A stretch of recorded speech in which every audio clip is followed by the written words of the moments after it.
I'm live, and today I am starting a new series on this channel. And in this series, I will be reading a book which contains the history of the Unix operating system.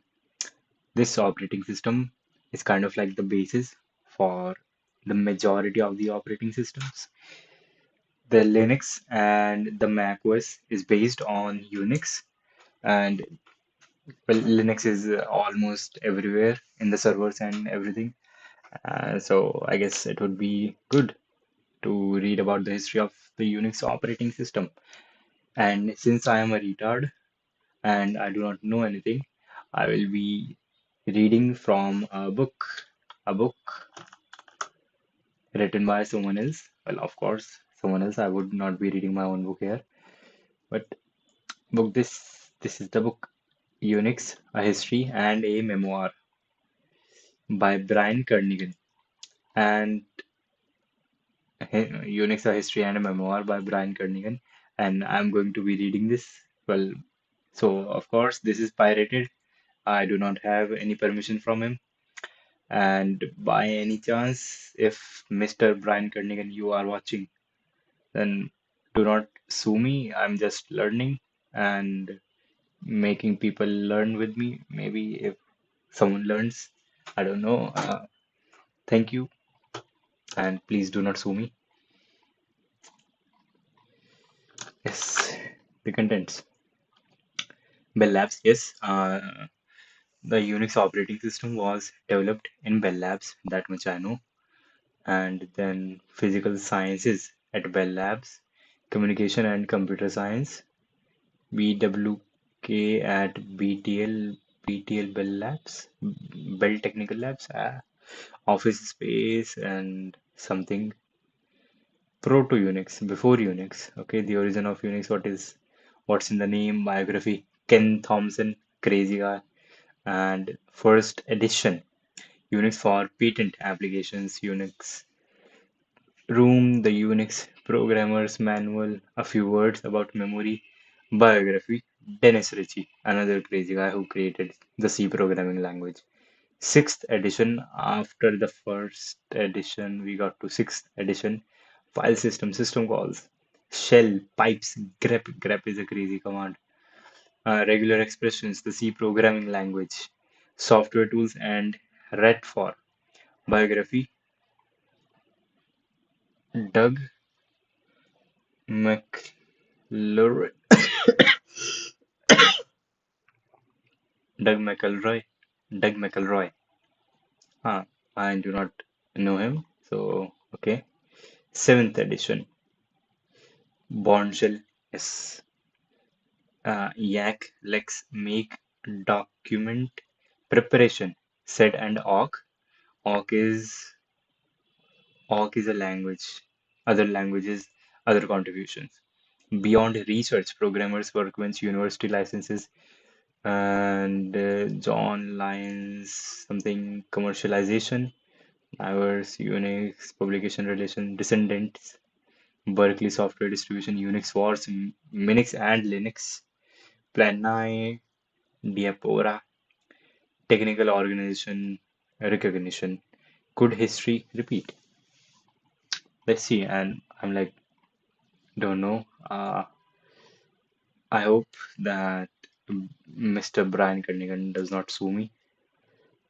Shit, because this is by definition illegal. This is a pirated book. Yeah, but it's fine. I'm just learning, right? I'm not saying that this is by me.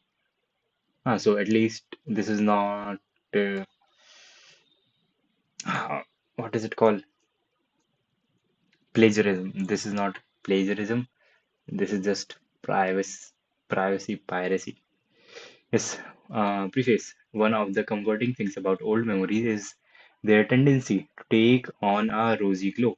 The memory fixes on what was good and what lasted, and on the joy of helping to create the improvements that made life better. Dennis Ritchie, The Evolution of Unix Time Sharing System. The evolution of Unix time sharing system. That is also a crazy thing, and I would love to read about it.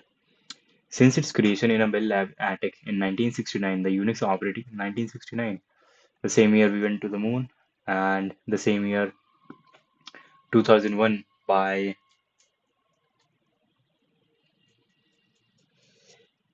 shit, how can I forget? Shit, how can I forget his name? Uh, 2001, the director of 2001. Shit, this is blasphemy. How can I forget his name? Who was the director of 2001? Shit, this is absolute blasphemy. Shit, how the fuck can I forget his name?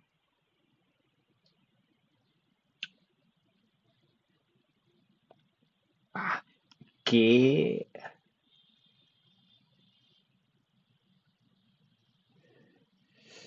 Ah,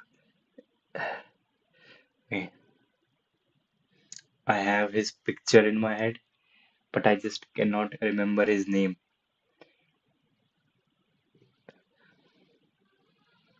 The Kernighan is going through my name, but no. Nope. Kubrick. Stanley Kubrick. Fucking hell. Yes, Stanley Kubrick. 2001 by Stanley Kubrick. It also came out in 1969. The Unix operating system has spread far beyond anything that its creator could possibly have imagined. It has led to the development of much innovation software, influenced by myriad programmers, and changed the entire path of computer technology. Unix and its derivatives aren't widely known outside a particular technical community, but they are at the heart of any number of systems that are part of everyone's world. Google, Facebook, Amazon, and plenty of other services are powered by Linux, a Unix-like operating system that I will talk about later on. If you have a cell phone on or have a Mac, it runs on some version of Unix. If you have gadgets like Alexa at home or navigation software in your car, they are also powered by Unix-like system too. If you are bombarded by advertisements whenever you browse the web, Unix systems are behind it, and of course, the tracking that knows that you are doing so, you can you can also be accurately bombarded is likely to be based on Unix as well. So the concepts which were introduced by the Unix operating system were revolutionary. Uh, that seems like it. And programming. Where is this book? Unix operating system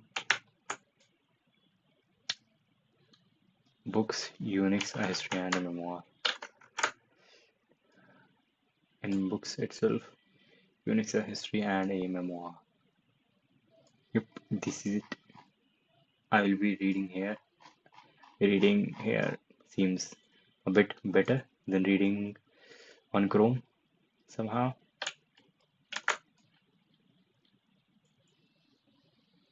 Single page and zoom, infinite scroll, continuous scroll, a little zoom back. Yep, yep. Now, Unix was created more than 50 years ago by two people, Ken Thompson and Dennis Ritchie, along with a small group of collaborators and camp followers through a sequence of lucky accidents. I was present at the creation, though certainly not responsible for any of it. At most, I can take credit for a modest amount of useful software and thanks to first-rate co-authors. Some books that I have helped people to learn more about Unix and its languages, tools, and philosophy. This book is part history and part memoir. A look at the origins of Unix and an attempt to explain what Unix is, how it came about, and why it matters. The book is certainly not a scholarly work, however, there are no footnotes, and it has become less history and more memoir than I had originally planned. He, the book is written for anyone with an interest in computer computing and the history of inventions. It includes a certain amount of technical material, but I have tried to provide sufficient explanation that even if you don't have much background, you can appreciate the basic ideas and see why they might be important. You can safely skip over anything that seems too complicated, however, so there is no need to read every word. If you are a programmer, some of the explanations may seem pretty obvious and oversimplified, but with luck, some of the historical insights will be useful, and the stories that go with it might be new and interesting to you. Just, he's such a good guy, and I'm just reading his book like this, but it's okay. Well, it is not okay, but it is what it is. Although I have tried to accurate, there are there are sure to be places where my memory is imperfect. It is fine. Furthermore, the interviews, personal reminiscences, reminiscence, oral history books, and papers that I have relied on are not always consistent with my own memories or with each other in their accounts of who did what and when. Fortunately, many of those involved in the early days are still alive and have helped to straighten me out. They too may suffer from memory lapses and rose-colored glasses, but any errors that remain are my fault. And wait a minute.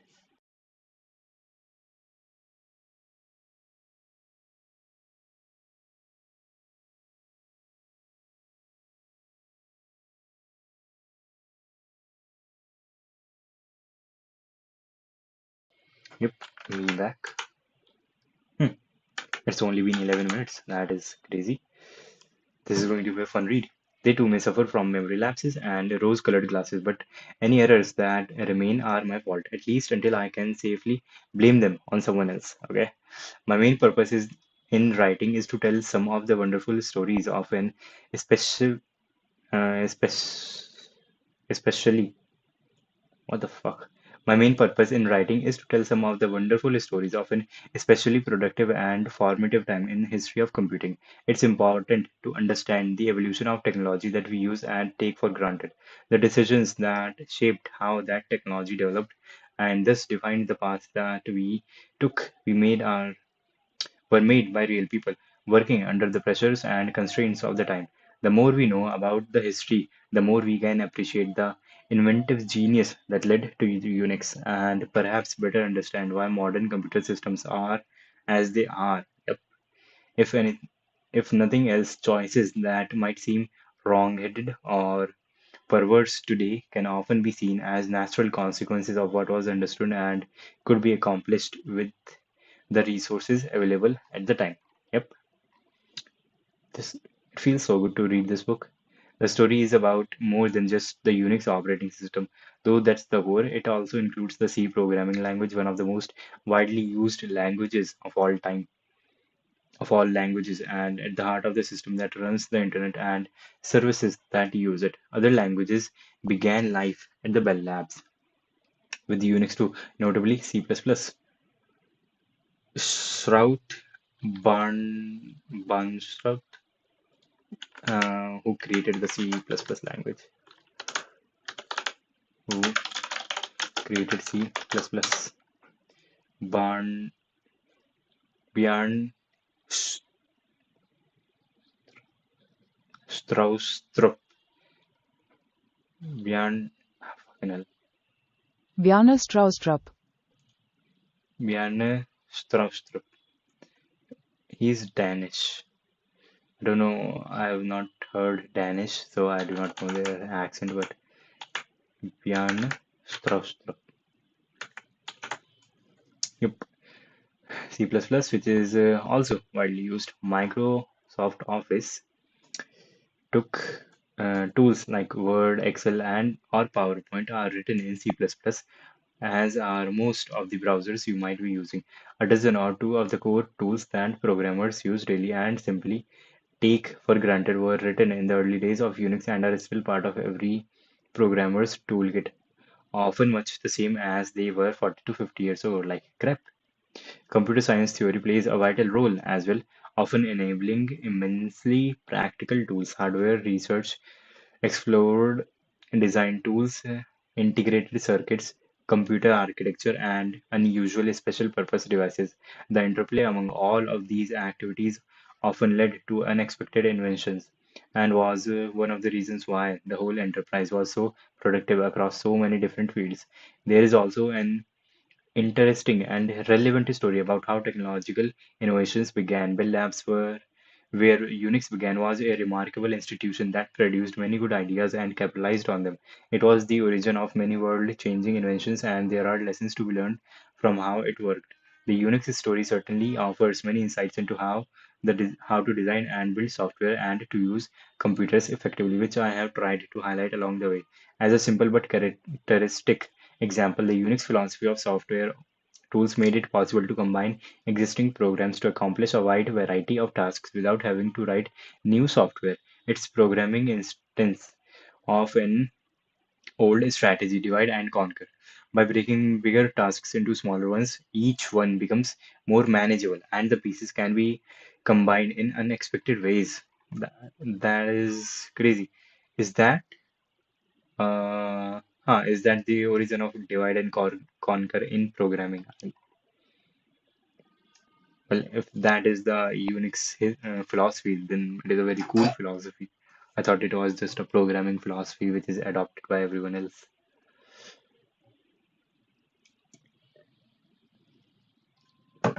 It's an amazing philosophy to divide and conquer. It makes things just so easier. Not that I have built very complex systems.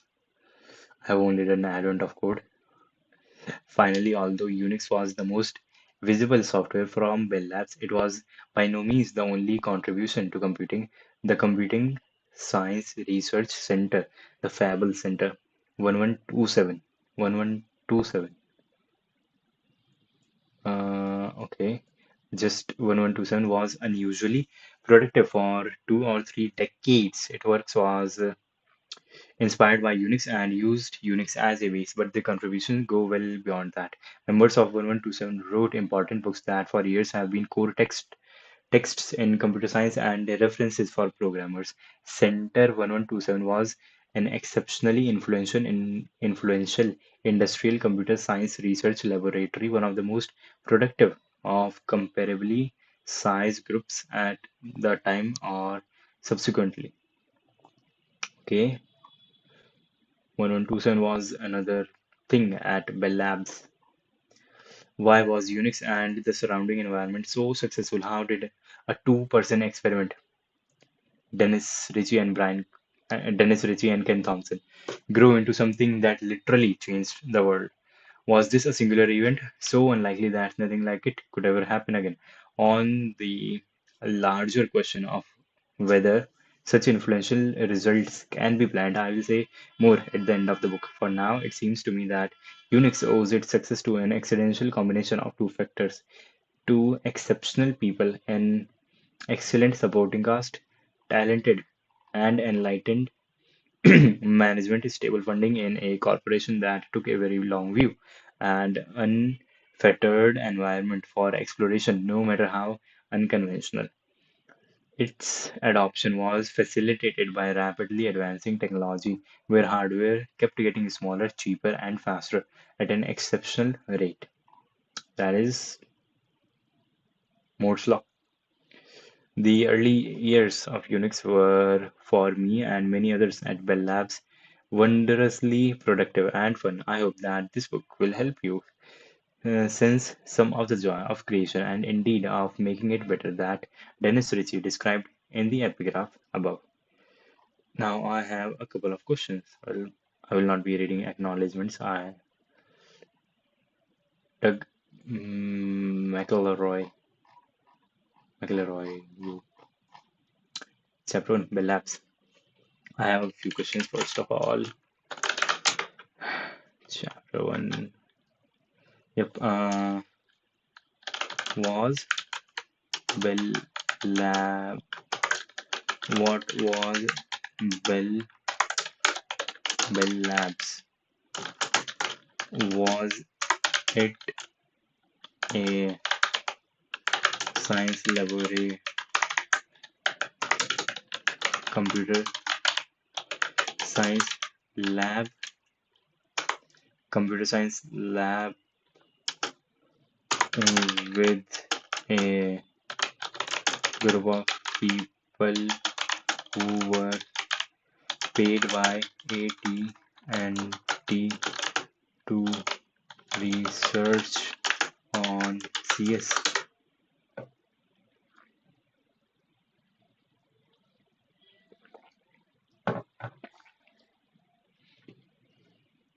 Bell Labs Bell Telephone Laboratories was a major industrial research and development organization. Originally part of AT&T, it wasn't solely a computer science lab, but rather a broad scientific and engineering research facility that contributed to multiple fields, including physics, telecommunications, semiconductors, and of course, computer science. Was Bell Labs a CS lab? Not exclusively, it was multidisciplinary research lab where scientists and engineers worked on fundamental and applied research in fields like physics. Invention of transistors was in Bell Labs. Okay. Electrical engineering, example, development of fiber optics, radio astronomy, computer science, UNIX C language, mathematics, information theory by Claude Shannon. Claude Shannon, the man who used Boolean algebra for the first time in computers. Was it a group of people paid by AT&T to research CS? Yes, but in a broader sense. Yes, but in a broader sense, AT&T funded Bell Labs primarily to advance telecommunication technology. However, as part of its research, Bell Labs made foundational contributions to C1 even though it wasn't its sole purpose. Major CS contributions from Bell Labs. UNIX 1969, 1970s C language, 1983 created by Bjorn. Bjorn, yes, I guess Bjorn is the correct pronunciation for the name, but for the surname, Straustrup. Straustrup. Bjorn Straustrup. Bjorn, Bjorn Straustrup was also at Bell Labs. Okay, Plan 9 and S and Awk. Oh, it was in the index. Plan 9 and S and Awk. Influential programming languages for statistical and theory of computer science. So while Bell Labs was not just a CS research lab, it was one of the most influential places in shaping modern computing. AT&T funded it because strong computing tools helped improve telecommunications, but the researchers at Bell Labs had the freedom to explore broader topics, leading to breakthroughs beyond just telecom. Now, this is chapter number one. One policy, one system, universal service. AT&T mission statement 1907. At first, at first sight, when one comes upon it in its surprisingly rural setting, the Bell Telephone Laboratories, main New Jersey site, looks like a large and up-to-date factory, which in a sense it is, but it is a factory for ideas, and so its production lines are invisible. Arthur Clarke. Shit, Arthur C. Clarke, Voice Across the Sea, quoted in The Idea Factory by John Gurnton. To understand how Unix happened, we have to understand Bell Labs, especially how it worked and the creative environment that it provided.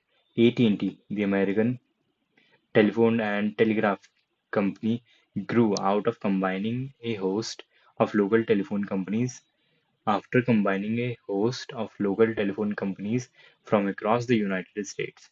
Early in its history, AT&T realized that it needed a research organization that would systematically address the scientific and engineering problems that the company encountered as it tried to provide a national telephone system. In 1925, it created a research and development subsidiary, Bell Labs, Bell Telephone Laboratories, to attack these problems, although the full name was regularly abbreviated to Bell Labs or BTL or merely the labs. Telephony was always the central concern. Okay, Bell Labs was originally located in 463 West Street in New York City. But at the beginning of the Second World War, many of its activities moved out of New York. AT&T was heavily involved in the war effort, providing expertise on a wide variety of important military problems, communications systems, of course, but also fire control computers for anti-aircraft guns, radar, and cryptography. Part of this work was done in suburban and rural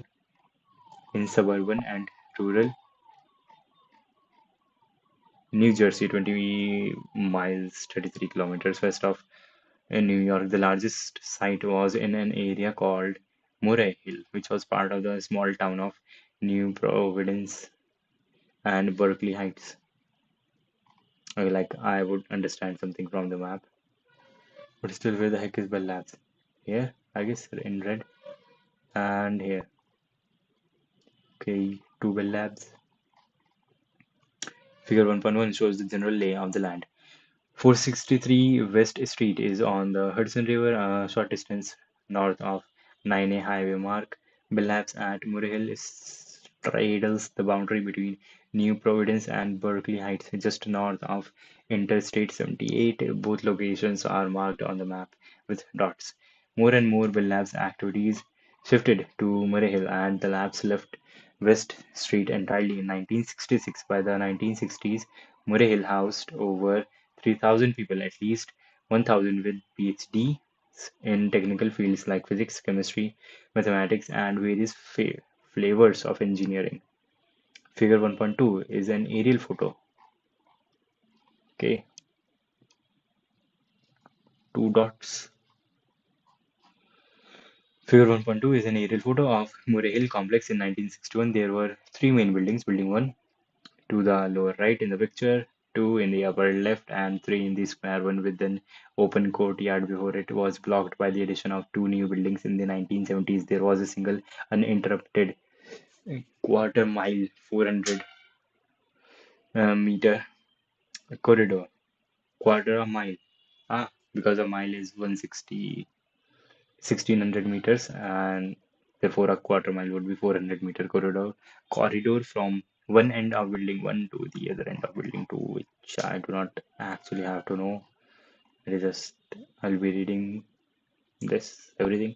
Figure 1.3. Shit. This is the new Bell Labs in 2019 building. Bell Labs in 2019 building 6 is towards the lower left. Okay, that is very informative.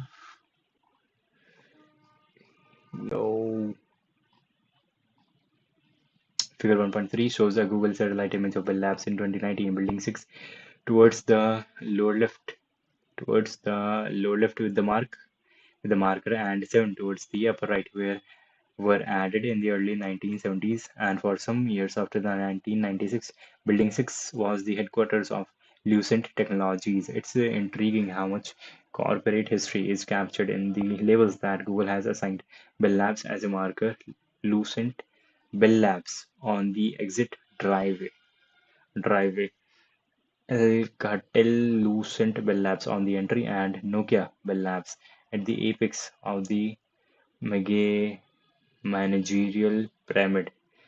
In Building 6, I am not qualified to write a detailed history of the labs, but fortunately that's already been done well by the writers I particularly like John Gardner, Gertner's The Idea Factory, which focused on the physical sciences, and James Gleick's The Information is excellent for information science. The voluminous 7 volumes, nearly 5,000 pages, official Bell Labs publication called A Brief History of Science and Engineering in Bell System is thorough, authoritative, and in my sampling always interesting.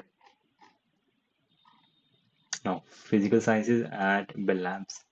During its early years, most research at Bell Labs was involved physics, chemistry, material, and Communications systems.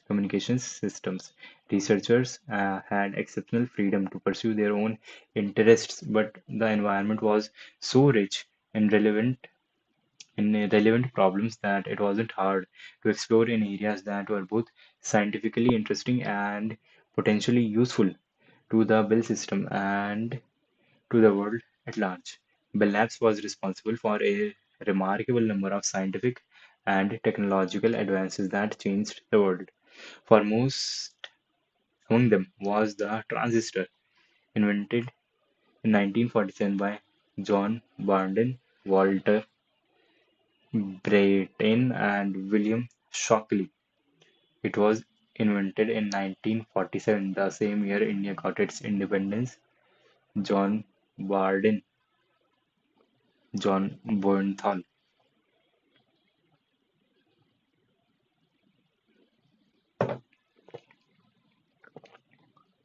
Walter White, John Barden, Walter Brattain, and William Shockley created the transistor who were trying to improve amplifiers for long-distance telephone circuits. The transistor resulted from the fundamental research into the property of semiconductor materials, driven by a need for devices that would be more physically robust and less energy hungry than vacuum tubes, which in the 1940s were the only way to make communications equipment and incidentally to build the earliest computers.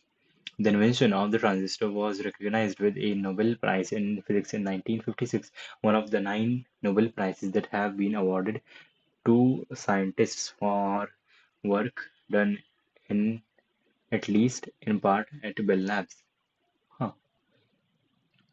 One of the nine Nobel Prizes that have been awarded to scientists for work done at least in part at Bell Labs. Other major inventions included negative feedback amplifiers, solar cells, lasers, cell phones, communication satellites, and charge-coupled devices which make a camera in your phone work. Very roughly, in the 1960s through 1980s, there were 3,000 people in the research area of Bell Labs, mostly at Murray Hill, and 15,000 to 25,000 in the development groups in multiple locations that designed equipment and systems for the Bell system, often using results from the research area. That's a lot of people who paid for them. Yep, who paid for them. AT&T was effectively a monopoly since it provided telephone services to most of the United States, but its ability to exploit its monopoly power was constrained. It was regulated by federal and state bodies that controlled the price that it could charge for its various services, and it was not allowed to enter business that were not directly related to providing telephone services. Okay, this regulatory regime worked well for many years. AT&T was required to provide services to everyone, universal service, no matter how remote or unprofitable. As compensation, it got a stable and predictable overall rate of return. As part of this arrangement, AT&T directed a small fraction of its revenue to Bell Labs with the express purpose of improving communications services. In effect, Bell Labs was paid for by a modest tax on every phone call in the country. According to a paper by A. Michael Knoll, AT&T spent about 2.8% of its revenue on research and development, with about 0.3% on basic research. I'm not sure how well this would work today, but for decades the arrangement led to a steady flow of improvements to the phone system and a significant number of fundamental scientific discoveries. Stable funding was crucial factory for research. It meant that AT&T could take a long-term view, and Bell Labs researchers had the freedom to explore areas that might not have a near-term payoff and perhaps never would. That's constant with today's world, in which planning often seems to look at only a few months and much effort is spent on speculating about financial results for the next quarter. Now, communications and computer sciences. Is my stream shit my stream is stuck? Shit, that is what I was worrying about. Okay. Why the fuck does that happen?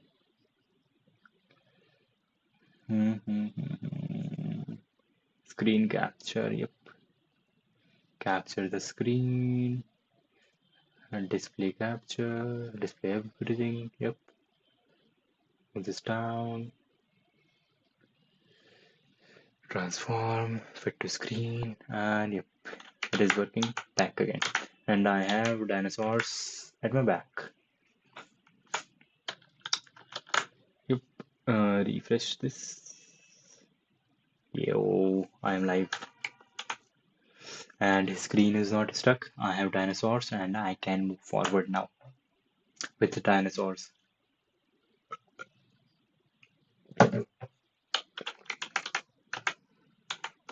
Now, communication and computer science. So what have I read till now?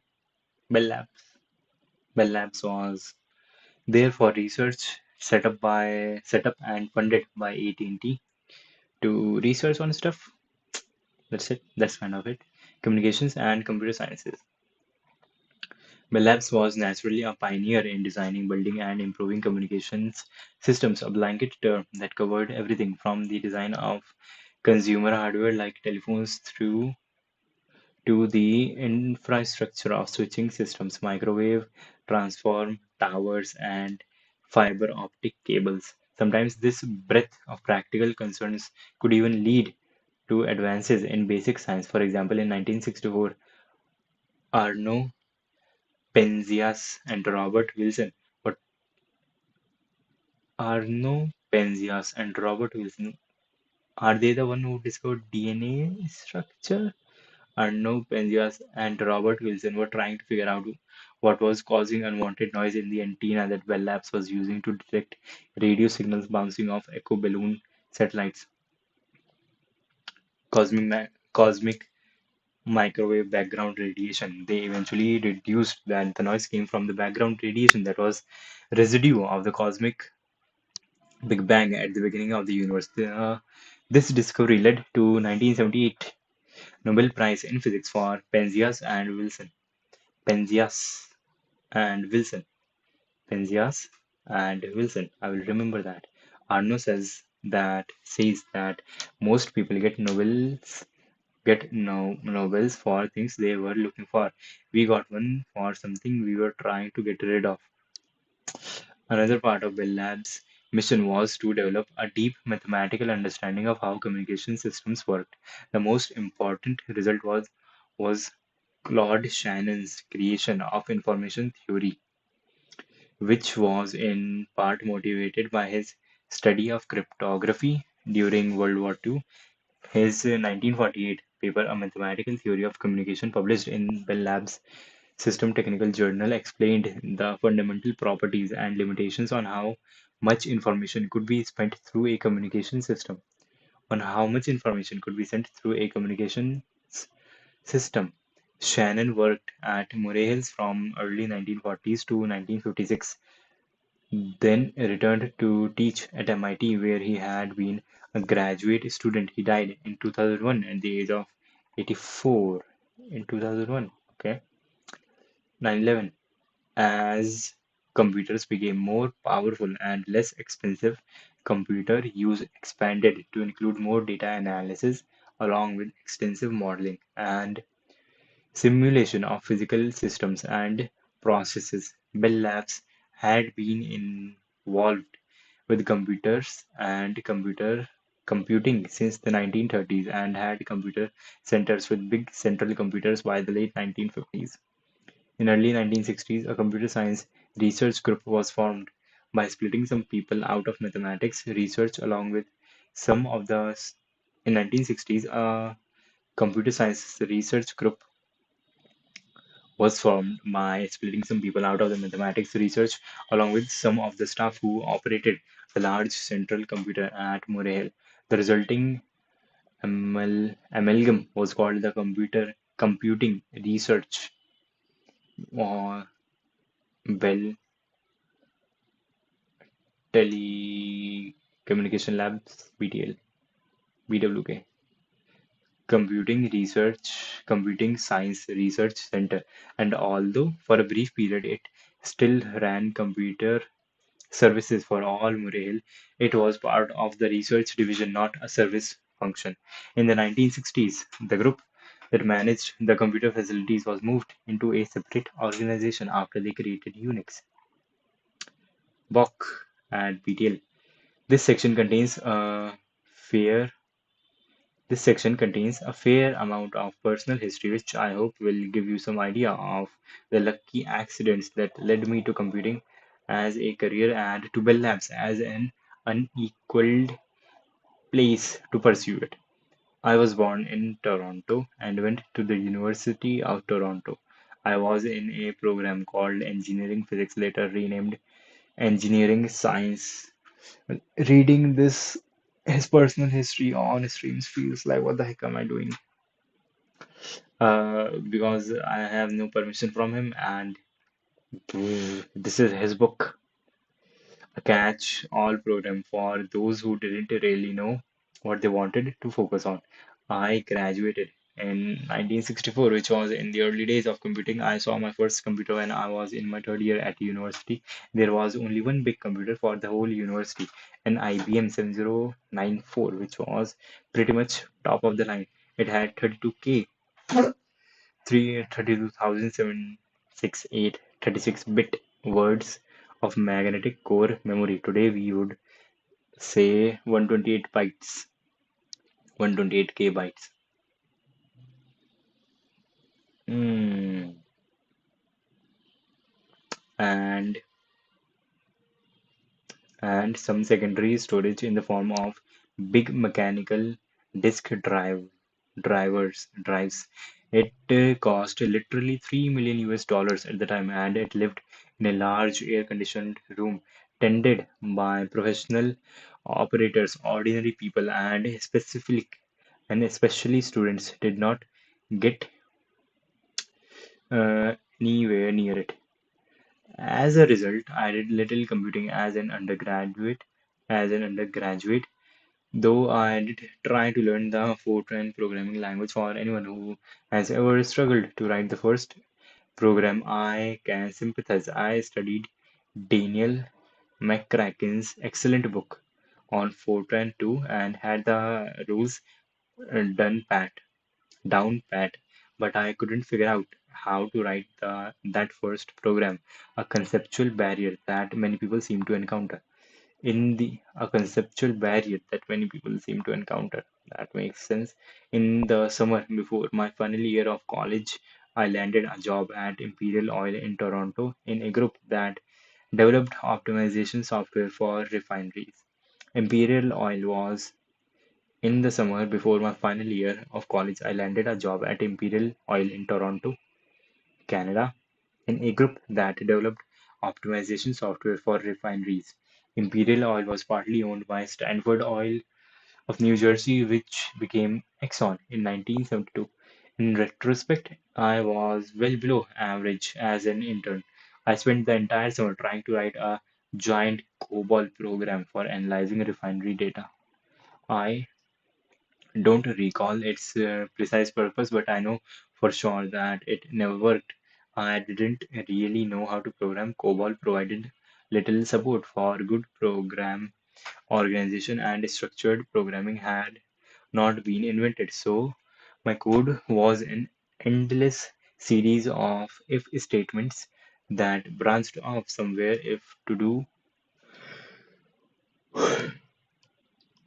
that branched off shit an endless series of if statements that branched off somewhere to do something once I had figured out what that something would be. It also tried to get I also tried to get Fortran programs running on Imperial IBM 7010 since I sort of knew Fortran certainly better than I knew COBOL, and Fortran would have been better suited for data analysis. It was only after weeks of fighting JCM, IBM's job control language, that I deduced that there was no Fortran compiler in 7010, but JCL error messages were so inscrutable that no one else had figured that out earlier. Shit, there was no Fortran compiler in IBM, and still they were trying to write Fortran, and they did not know the problem. When I returned to school for my senior year after this somewhat frustrating summer, I was still strongly interested in programming. There was no formal courses on computer science, but I did write my senior thesis on artificial intelligence, a hot a hot topic at the time. Okay, theorem proves programs to play, and chess and checkers and machine translation of natural languages all seemed like they were within reach, just requiring a bit of programming. After graduating in 1964, I had no clue what to do next. So, like many students, I put off the decision by going to graduate school. I applied to half a dozen schools in the United States, not common among Canadians at the time, and oh, he is Canadian, and by good luck was accepted by several, including MIT and Princeton. Princeton said that the normal time to complete a PhD was 3 years, while MIT said it would probably take 7 years. Princeton offered a full fellowship. MIT said I would have to be a research assistant for 30 hours a week. The decision seemed pretty clear out, and a good friend, Al Aho, who had been a year ahead of me at Toronto, was already at Princeton. So, off I went. It turned out to be an incredibly fortunate choice. In 1966, I got lucky again, with a summer internship at MIT, thanks in part to the factor that, again, Princeton student Lee Varian had done a great job there. In 1965, I spent the summer using CTSS, the compatible time sharing system,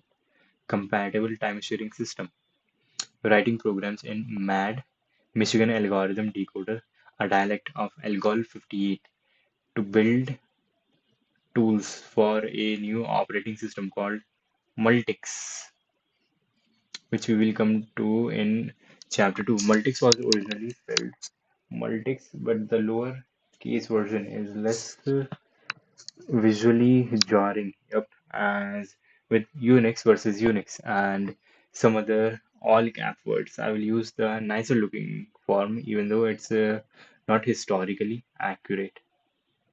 So in this paragraph, there is a bunch of information.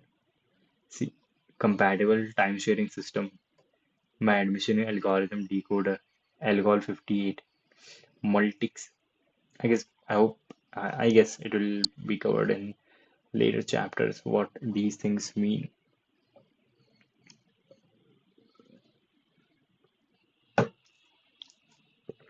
My nominal boss at MIT was Professor Fernando Corbato, or Corby, to everyone, a wonderful gentleman, the creator of CTSS, compatible time sharing system, and the person in charge of Multics. Corby won the Turing Award in 1990 for his fundamental work on time sharing systems. He died in 2019 at the age of 93. That is crazy. Now, compatible time sharing systems. What are compatible time sharing systems?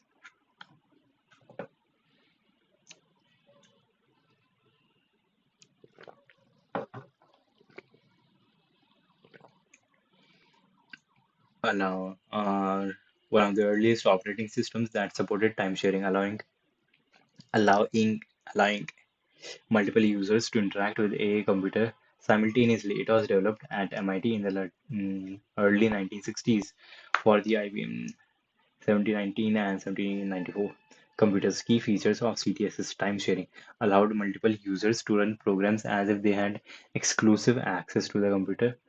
Virtual memory like behavior used disk swapping to give the illusion of more memory. Disk swapping to give the illusion of more memory.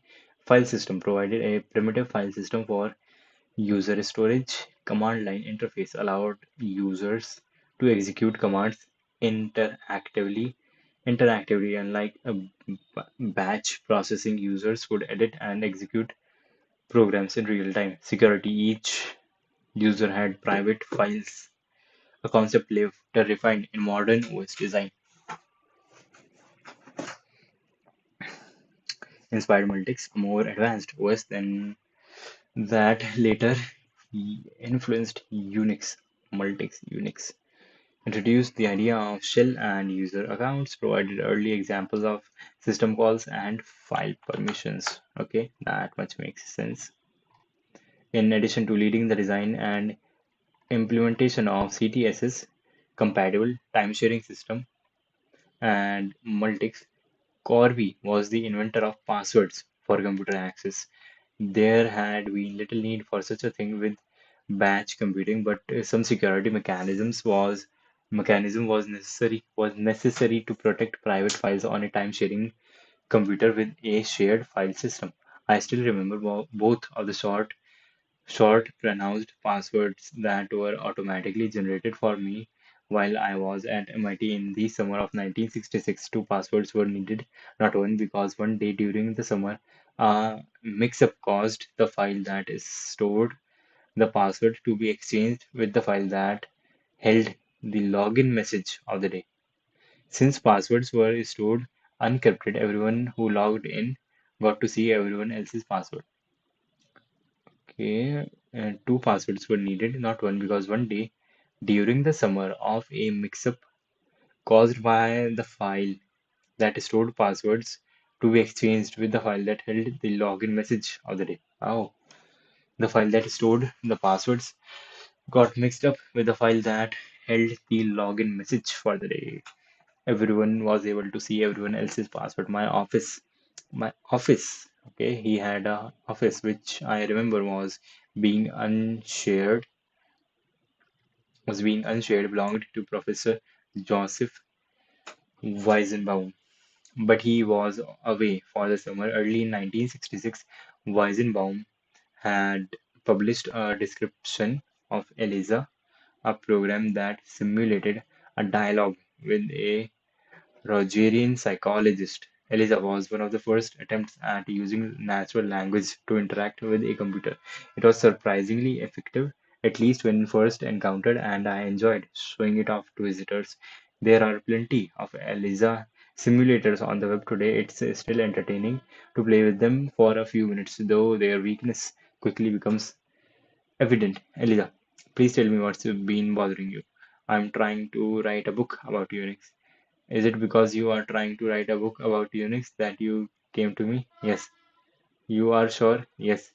You seem to be quite positive. Yes, I see. In summer of 1967, I got the ultimate piece of good luck, an internship at Bell Labs in Murray Hill in the science research in the Computing Science Research Center, working for Doug McElroy. Doug McElroy. Figure 1.4. He's Doug McElroy. Doug McElroy, courtesy of Gerard Gerard Holzman, German. Doug McElroy. Doug suggested that I explore some problems in evaluating memory allocations, one of his long-term interests.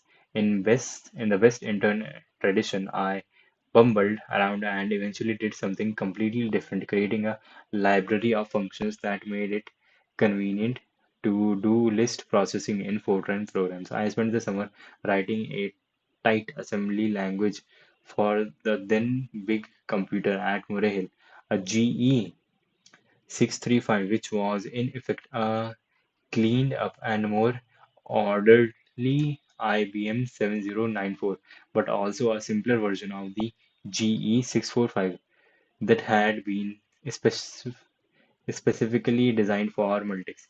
There is pretty much the last time I wrote assembly language, but even though, that was pretty much the last time he wrote assembly language.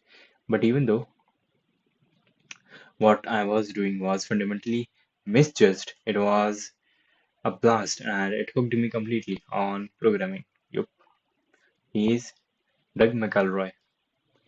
Office Space. Sometimes in destiny. My office as an intern in 1967 was on the fifth floor on building 2 on a corridor of stair 8. That is very specific, but mm, his office was there. So on my first day on the job, I was sitting in my office. The Yes, stream is not stuck. The good old days when even an intern could luck in a private office. Yep, wondering what to do when I am an older guy appeared in my doorway at 11 a.m. and said, "Hi, I'm Dick. Unintelligible. Let's go to lunch." Hi, I'm Dick. Um, Dick Cheney.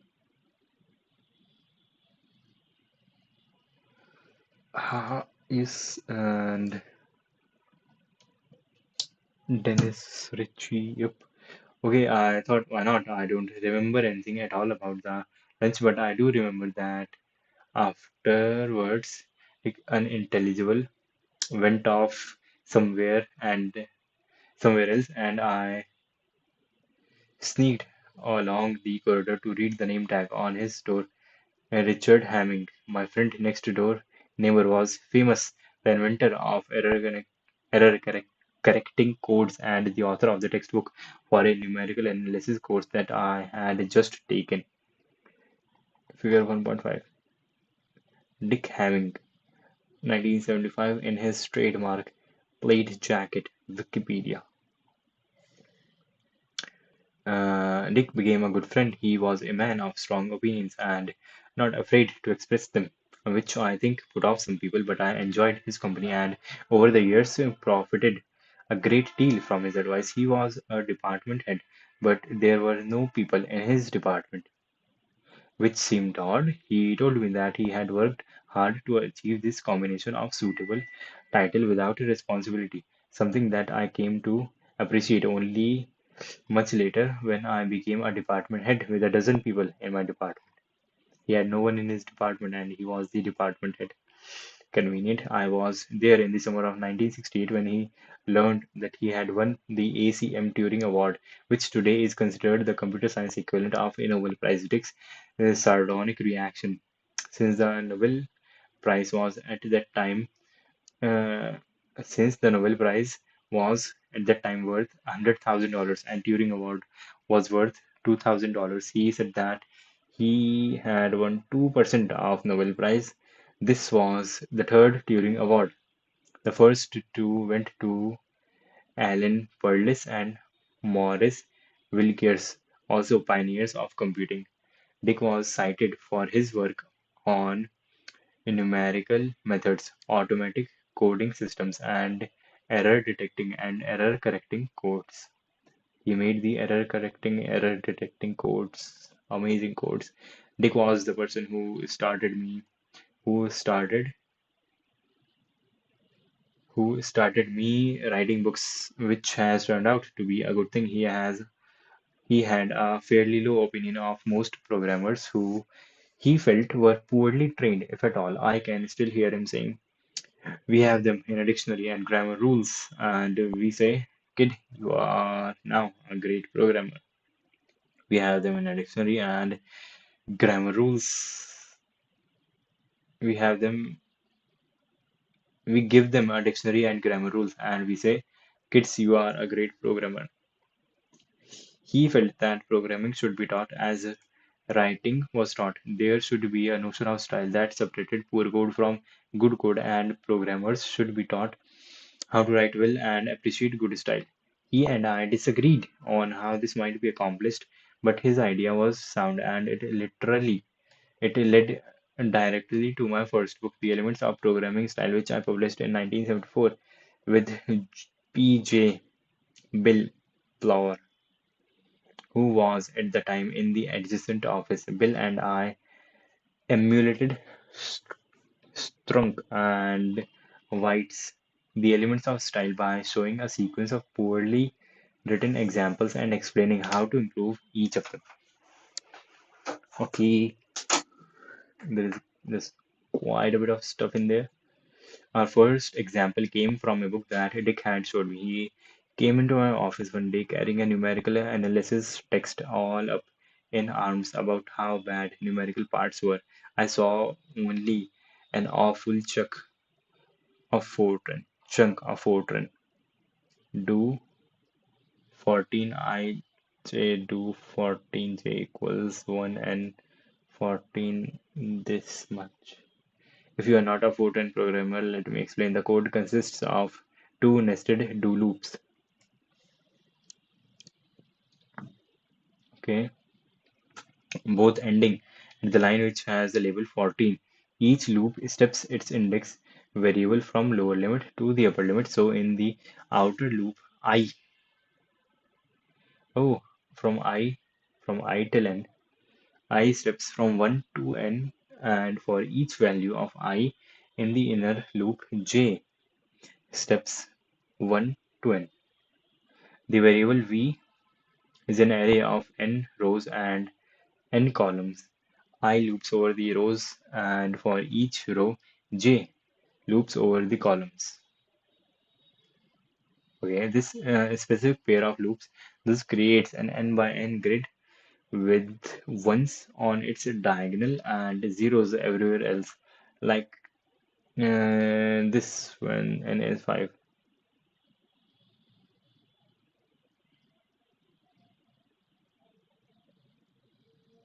J divided by n into j divided by n.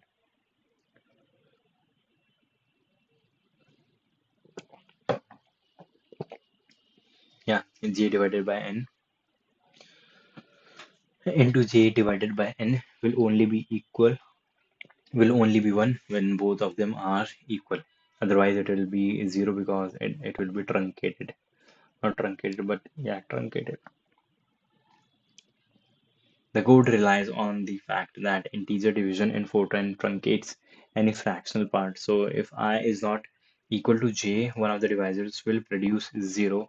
But if I equals j as it does on the diagonal, the result will be 1. This all seemed way too clever to me, and misplaced cleverness in a bad idea in programming. Rewriting it in a straightforward and obvious way leads to clearer version each time through the loop, through the outer loop. The inner loop sets every element of the row I to 0, and then the outer element sets the diagonal elements VII to 1. Do this, I goes from 1 to n, and then I have a loop inside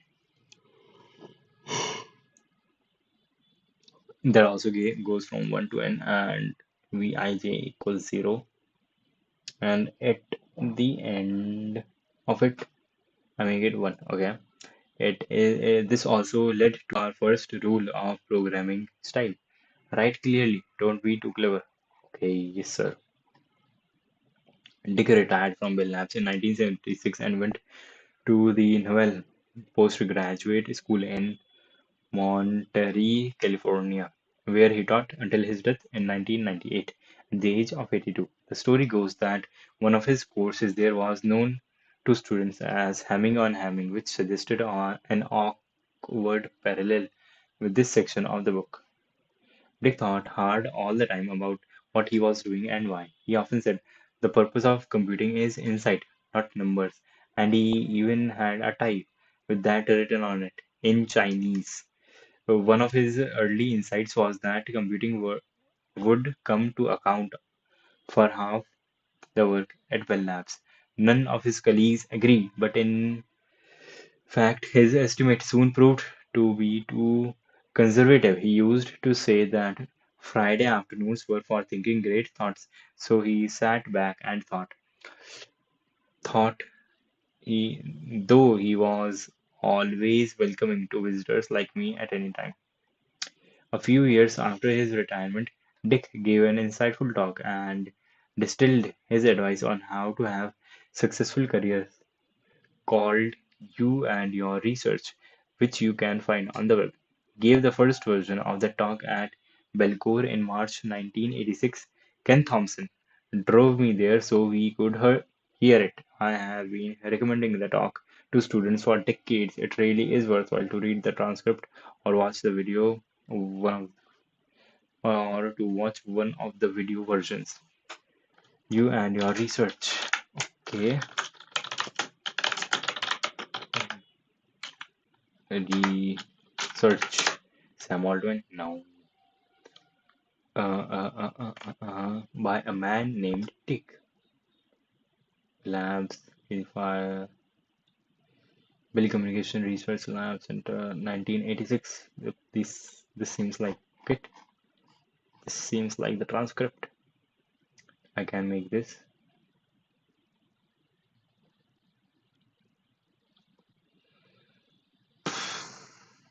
Okay, this is not going green mode. Richard W. Hamming. Huh, he was called Richard.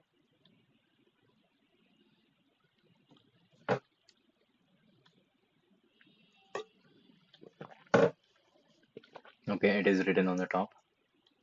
So this is the thing, and is it on YouTube also?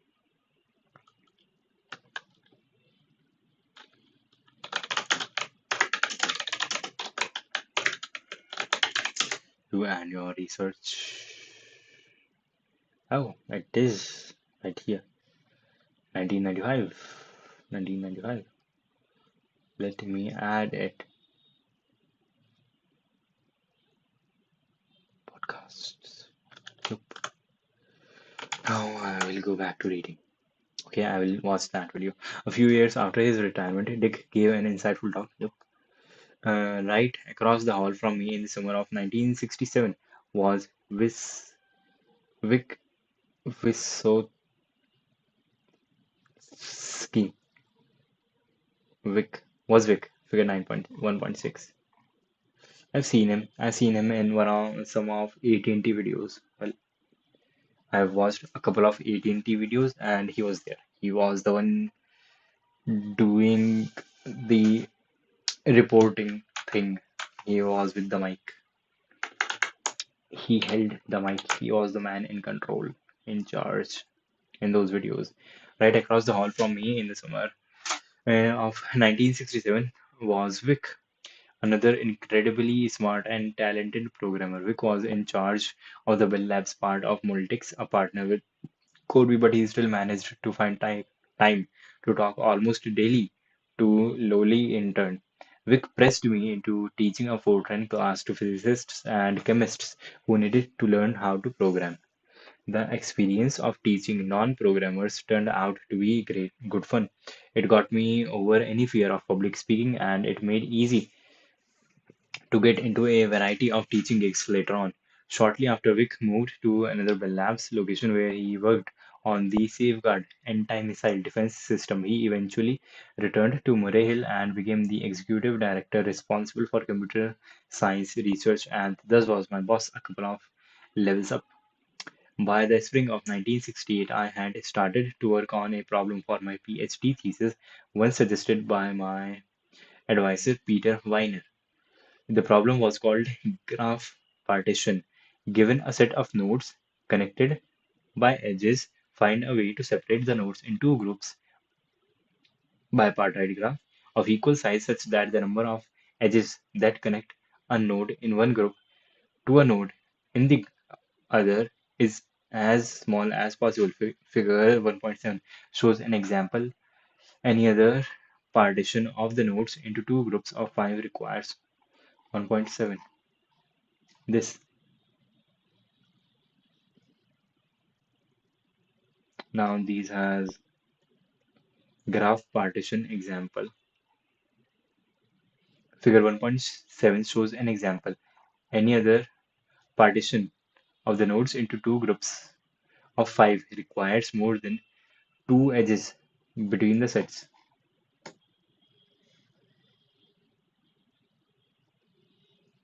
Requires more than two edges. Okay, this was ostensibly based on a practical problem how to assign parts of a program to memory pages such that when the program was run, the amount of swapping of program pages in and out of memory would be minimized. The nodes represented blocks of code. The edges represented possible transitions from one block to another, and each edge could have a weight that measured the frequency of the transition, and thus how costly it would be if the two blocks were in different pages. Okay, it was an artificial problem in a way, but it was a plausible abstraction of something real, and there was other concrete problems that shared this abstract model. For example, how should components be laid out on circuit boards to minimize the expensive wiring that connected one circuit board to another? Less plausibly, how might we assign employees to floors of the building to keep people from on the same floor as the people they talk to most often? That also makes sense. This was just justification. This was enough justification for a PhD thesis topic, but I wasn't making much progress. When I returned to the labs for the second internship in the summer of 1968, I described the problem to Shen Lin. He is Shen Lin, courtesy of Bell Labs. This photo is by Bell Labs.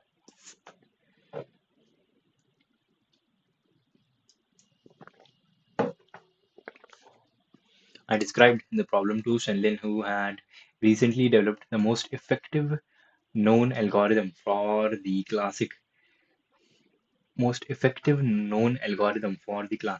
traveling salesman problem. Given a set of cities, find the shortest route that visits each city exactly once and returns home. Shen came up with an approach for graph partitioning that looked promising, though there was no assurance that it would produce the best possible answers, and I figured out how to implement it effectively.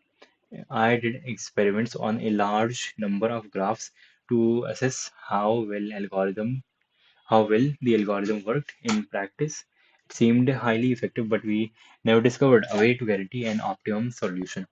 I also found a couple of interesting special case graphs where I could devise algorithms that were both fast and guaranteed to produce optimal solutions. The combination of results was enough for a thesis, and by the end of the summer, I had everything I needed. I wrote it up over the fall and had my final oral exam late in January 1966.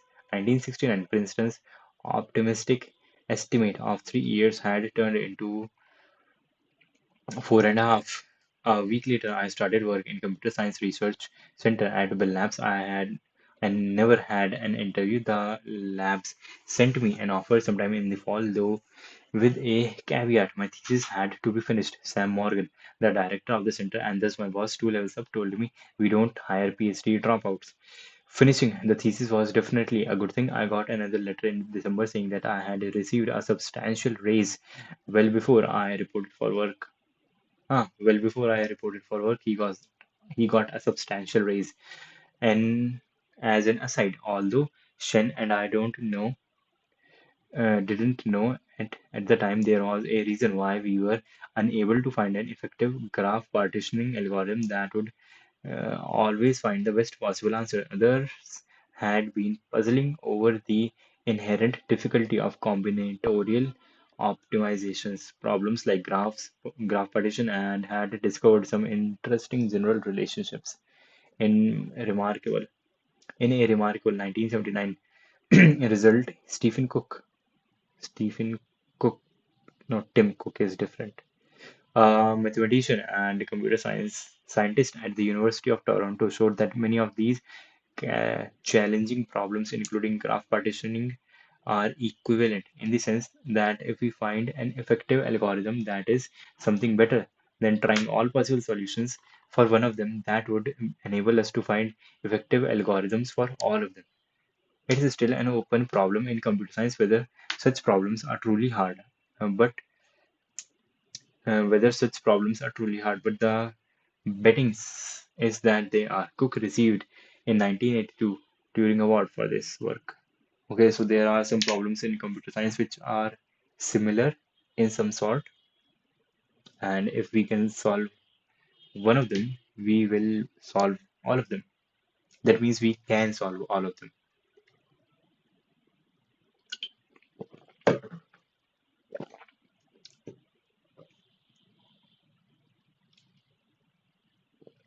Now, when I got to Bell Labs in a As a permanent employee in 1969, no one told me what I should work on. This was a standard practice. People were introduced to other people, encouraged to wander around, and left to find their own research topics and collaborators. In retrospect, it seemed like it must have been daunting, but I don't recall any concern on my part. There was so much going on that it wasn't hard to find something to explore or someone to work with.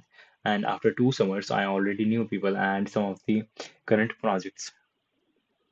This lack of explicit management direction was standard practice. Projects in 1121, 1127, 1127 were not assigned by management but grew from the bottom up, coalescing a group of people who were interested in a topic. The same was true for work with other parts of the lab. If I was involved with some development group, I might try to entice research colleagues to join me, but they would be volunteers. Okay.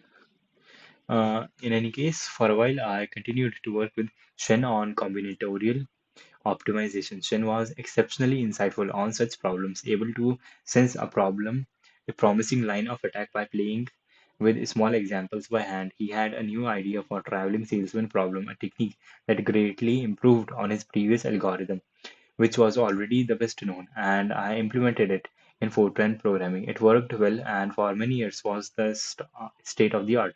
This kind of work was fun and rewarding, but although I could convert ideas into working code pretty well, I wasn't any good at the algorithmic parts, so I gradually drifted into other areas, document preparation, software, specialized programming languages, and a bit of writing. I did come back to work with Shen a couple of times, a couple of other times, including a complex tool for optimizing the design of private networks for AT&T customers. It was good to flip back and forth between comparatively pure computer science and systems that were actually of some use to the company. Yo, Brian Kernighan. Shit. Brian Kernighan, co-author, partitioning graphs. He wrote a paper. Okay. PR photo. Uh, the Bell Labs public relations operation was born of Shin's work on the traveling salesman problem, and he figured in a number of advertisements. Ah, Figure 1.8 is a blurry expert from one of them with me in the corner, and oh, that is Brian Kearney. Okay, okay, that is him. Figure 1.9 from some glossy PR magazine published by the labs talks about our work on graph partitioning, perhaps after we obtained a patent for the algorithm. Okay. Note that most uncharacteristically, I am wearing a tie. Yup. I've seen his video. His one. I watched a one AT&T video in which he was just explaining how pipelining works in the Unix operating system, and his feet were on the table, and a keyboard was on his thighs, and he was typing and showing someone some stuff. And from that, it doesn't seem like he would be someone who wears ties. Note that most uncharacteristically, I am wearing a tie. A few years later, Dennis Ritchie and I wrote an article about C for another company magazine, probably the Western Electric Engineering. Before publication, we were asked to send pictures of ourselves to accompany in the article, which we did. After a few weeks, we were told that pictures had been lost. No problem, we said we can send them again. To which the response was, "This time, could you wear ties?" We replied with a firm no, and shortly afterwards, the magazine was published with our original tieless pictures, mm, which had miraculously been found. Okay.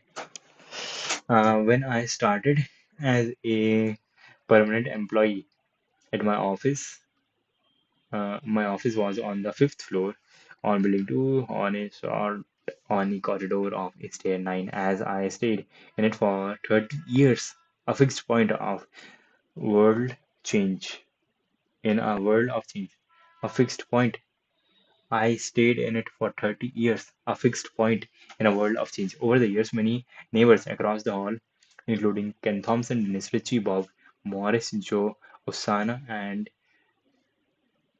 Gerard Holzman, and eminent visitors like John Lyons, Andy Tannenbaum, and David Wheeler. For the last decade of my time at the labs, Ken Thompson and Dennis Ritchie's offices were directly across the corridor from mine. Figure 1.10 Yo. Figure 1.10 is a view of Dennis's office taken in October 25 to 5 from my old office doorway. Ken's office was to the left. Over the years, my immediate neighbors, including Bill Plogger, Lorinda Cherry, Peter Weinberger, that is literally his name, Weinberger, and Al Aho, Doug McElroy, Rob Pike, and John Bentley were just that is a cool room, I guess. Were just a few doors away. It is easier to collaborate with people who are physically close. I have been truly lucky in my neighbors.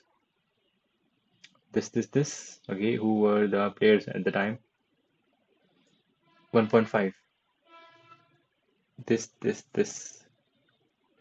Who were the players at the time, and what was the environment like?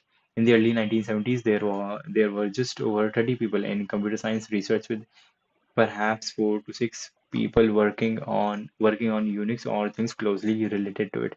Figure 1.11 is computing science research center. Morgan is director, computer science, McElroy, MD, head computing research department. I do not know what the heck I'm looking for here. Figure 1.11 is a montage of part of Bell Lab's internal phone book. It is not yellow with age. When I arrived, the original chart part was printed on yellow paper, just like yellow pages in old phone books. The page is from 1969. It shows the Computing Science Research Center under Sam Morgan. Figure 1.12, that is Sam Morgan, Mr. Sam Morgan, director of 1127, who was an excellent applied mathematics and an expert in communications theory. Uh, Doug McElroy, who played an enormously important but not widely known role in Unix, managed a group that included Ken Thompson and others who were involved in early Unix, like Rudy Kennedy, Bob Morris, Peter Neumann, and Joe Osana. Elliot Pinson's in department included Dennis Ritchie, Sandy Fraser, and Steve Johnson, who were also part of Unix for many years. Although most researchers had PhDs, no one used doctor. It was first names for everyone. One visible exception about titles was that in the phone book of Figure 11, women were either Miss or Mrs., while men were free of marital status indicators. I don't recall exactly when this labeling stopped, but it was certainly gone from the phone book by the early 1980s. So this, well, yeah, he said that this is more of a memoir than a history. So in the 1960s and 70s, there were few women and people of color in technical positions at Bell Labs. Most members of technical staff were white males, and it stayed that way for a long time. In this respect, the labs was representative of most technical environments at this period in the history of computing. During the early 1970s, Bell Labs started 3 long-running programs that attempted to improve the situation. The Cooperative Research Fellowship Program began in 1972. Year it funded 4 years. Each year it funded 4 years or more of graduate school for about 10 minority students to obtain their PhD. That is cool. The Graduate Research Program for Women. which started in 1974, provided the same graduate school support for women, perhaps 15 or 20% per year. Several of them worked in the Center 1127 and in my department at one time or another, and most went on to successful careers within Bell Labs, at universities, and at companies. Each year, summer research programs also started in 1974 provided fully funded summer internships for roughly 60 undergraduate women and minority students who were hosted at Morehill, Holmdel, and sometimes other locations, working one on one with a research mentor. I was in charge of SRP for Center 1127 for over 15 years, so I got to meet a lot of nice, sharp undergrads and mentor a few. These programs were effective in the long, but the environment was still in the long run, but the environment was still quite homogeneous during the 1960s and 1970s. I am sure that I was oblivious to some of the issues that this raised. Bell Labs had a clear managerial hierarchy. At the top was the president, in charge of perhaps 15 to 25,000 people. Beneath area there were areas numbered 10 research, 20 development, 50 telephones, researching 60 military systems, and so on, with each a vice president. Research itself was divided into physics, mathematics, communication systems, chemistry, 15. So 1127 meant 11 is physics, and okay, mathematics research was 131, and computer science research was center 137, with a half a dozen individual departments like 137, one in a major shift. All of this was renumbered a few years later when we became Center 127.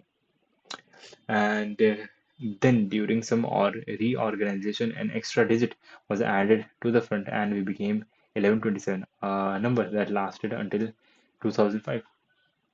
When after I retired in 2000, after I retired in 2000, there were relatively few levels in hierarchy. Researchers like me were members of technical staff or MTS. They had official title, and there were a couple of technical levels below that. MTS in research normally got a private office, though everyone was expected to keep the door open most of the time. There was a supervisor level above this, although 1127 had only a few supervisors over the years.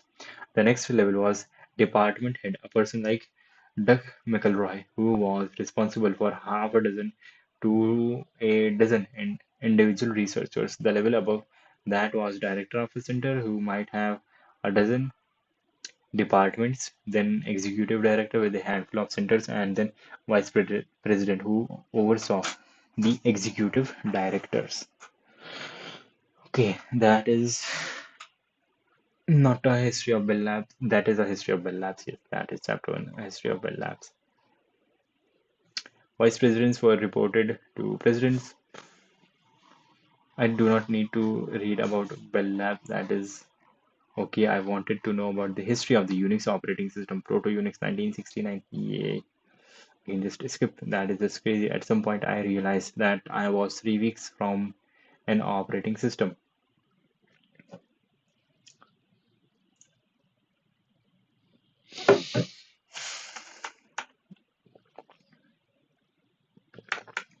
Okay, this is one chapter, and I guess I will be that is it. That is it for today. I will only be doing one chapter one day, and thus this series of streams will have 9